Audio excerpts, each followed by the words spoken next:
Welcome back to Hardware Unboxed. Today we're jumping back into monitor reviews to check out the Nixeus NX-EDG274K, which is a product that generated quite a bit of interest when it was announced earlier this year. It was supposed to come out in the first quarter based on the launch information, but with this pesky pandemic situation, we're only starting to see it hit the market now. The idea behind this display is simple. Offer a 27-inch 4K 144Hz gaming monitor at a lower price than existing offerings such as Acer's Nitro XV273K. We know that high refresh 4K IPS panels are quite expensive, often retailing for over $1,000. So this isn't exactly going to be a cheap display that's in the price range of many buyers. But with Nixeus offering this display for as low as $800, it does present a price reduction for the technology, which is always nice to see. The NX-EDG274K has a few other tricks up its sleeve as well. The big one here is the introduction of display stream compression, which sounds like a super boring technology, but is actually a big deal for a 4K 144Hz display. That's because previously, if you wanted to access the highest resolution and refresh rate at the same time, you'd either need to use chroma subsampling, which impacts image quality noticeably, or run the display using two cables, which is awkward and has other limitations. The NX-EDG274K supporting DSC means that you can get full quality access to 4K 144Hz over a single DisplayPort cable. You will need a modern graphics card to make use of this technology, such as a Turing-based GPU from Nvidia or Navi-based GPU from AMD. However, it's also backwards compatible with non-DSC capable devices. You'll just be limited in refresh rate. There's also adaptive sync here, branded as AMD FreeSync Premium with low frame rate compensation. I would also recommend using a high-quality DisplayPort cable with this monitor. Due to the high bandwidth requirements of 4K 144Hz, cheap and crappy basic cables can have issues running the display at full spec. While I didn't notice any flickering issues, I did see intermittent blanking with a bargain basement 1.5 meter DisplayPort cable. When using either the included cables or our standard high-quality 3 meter cable that we use for our testing, the display ran perfectly with DSC enabled. Right off the bat though, there is one very disappointing aspect to the NX-EDG274K, and that's the build quality. For an $800 US monitor, the design and construction here is pretty terrible. Yes, this is a more affordable version of a 4K 144Hz display, but at this price, I still expect at least a mid-range, if not premium build. Nixeus here has used a bargain basement build that's more befitting of a $200 1080p monitor than something that costs $800.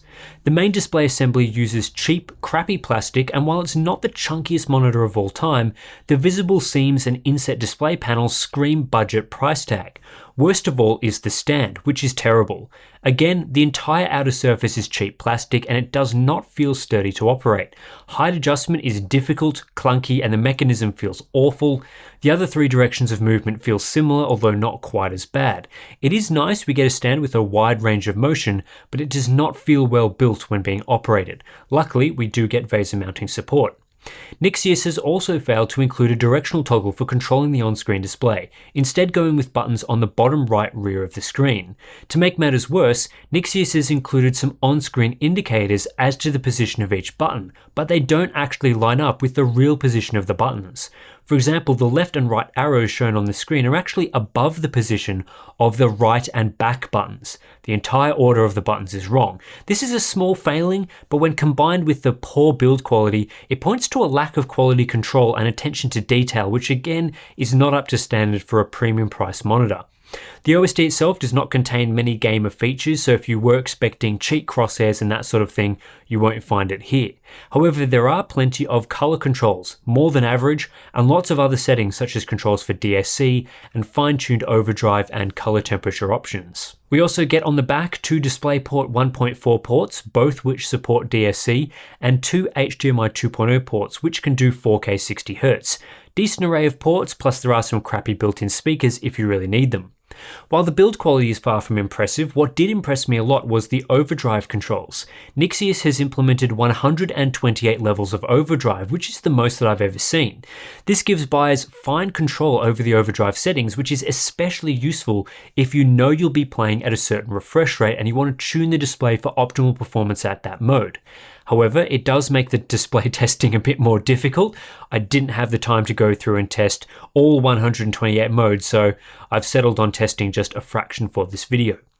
Like you'd probably expect, the bottom end of the overdrive slider is not a setting you'll want to use. This is effectively overdrive disabled, which reveals an 11 millisecond native panel response time with no overshoot. This is not fast enough for 144Hz gaming and leads to significant smearing. Bumping up to a setting of 31, which is the slider 1/4 full, we see 8.91 millisecond average gray-to-gray response times, still with no overshoot at 144Hz. This is still too slow for use at that refresh rate.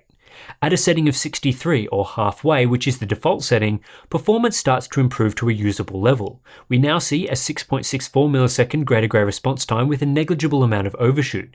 This is good enough for 77% refresh rate compliance at 144Hz, a borderline result. Not the clearest image, but it allows the 144Hz mode to offer a meaningful improvement over 120Hz, as now most transitions are fast enough to keep up with 144Hz. The next step up is a setting of 95, a 3/4 slider, which pushes the panel slightly beyond optimal performance. We are now seeing a 5.35 millisecond gray-to-gray response time, but 22% of transitions exhibited noticeable inverse ghosting, so there is a bit of light trailing behind moving objects. At 144Hz, I'd recommend a setting between 63 and 95, but we'll get to that shortly. At the maximum overdrive setting of 127, we get a 4.4 millisecond gray-to-gray average, which is fitting with Nixeus's claims of a 4 millisecond transition time. However, inverse ghosting here is very problematic, and like many maximum overdrive modes, this really isn't usable in practice. So while the monitor does offer 128 overdrive settings, I expect most people will want to stick to settings between 30 and 90. At 144Hz, I found the best setting to use was overdrive at around 85. This delivers a 5.88 millisecond response time with only a small amount of inverse ghosting present. We also see 83% refresh rate compliance, which again isn't amazing, but it is good enough for a true 144Hz experience for the most part.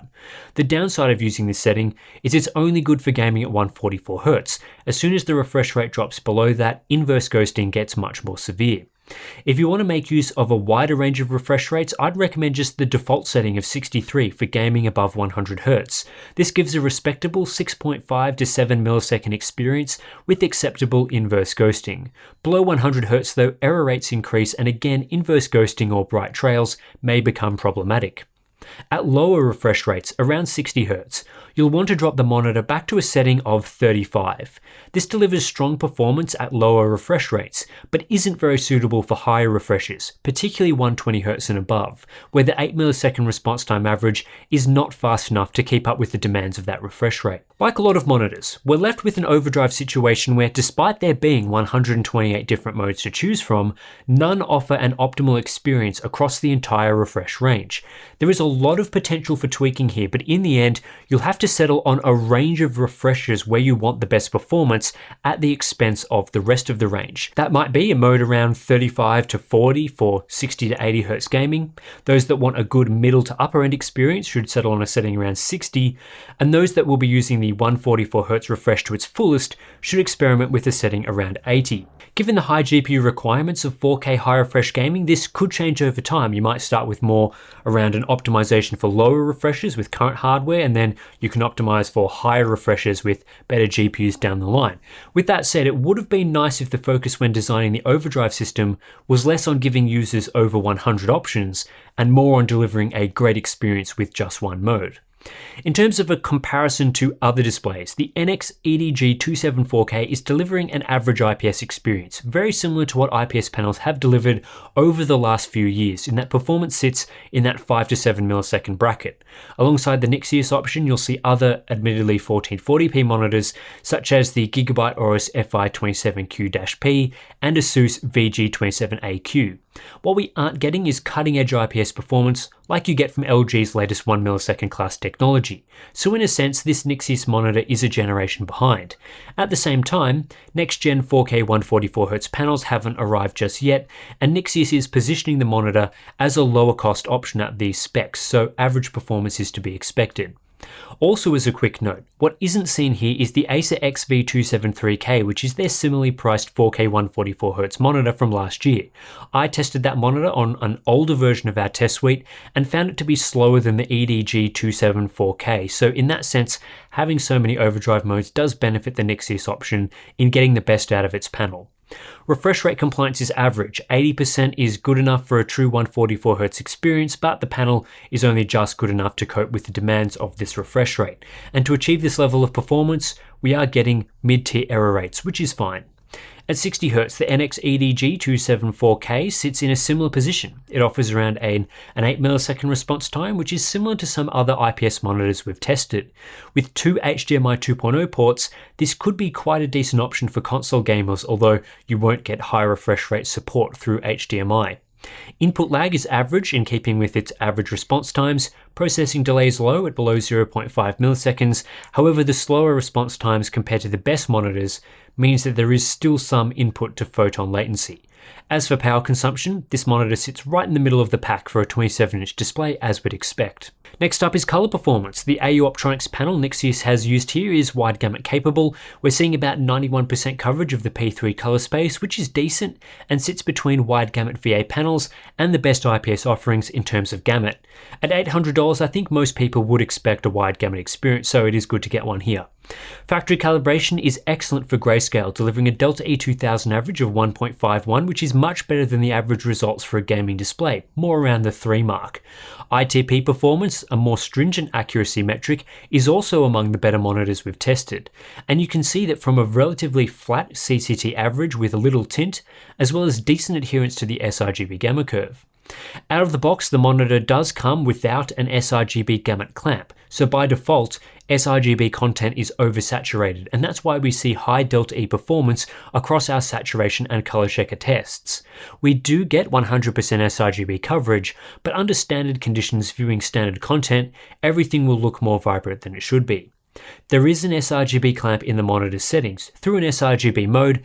However, the results are a little unusual. This mode does an elite job of adhering to the sRGB gamma curve, so Delta E performance is good.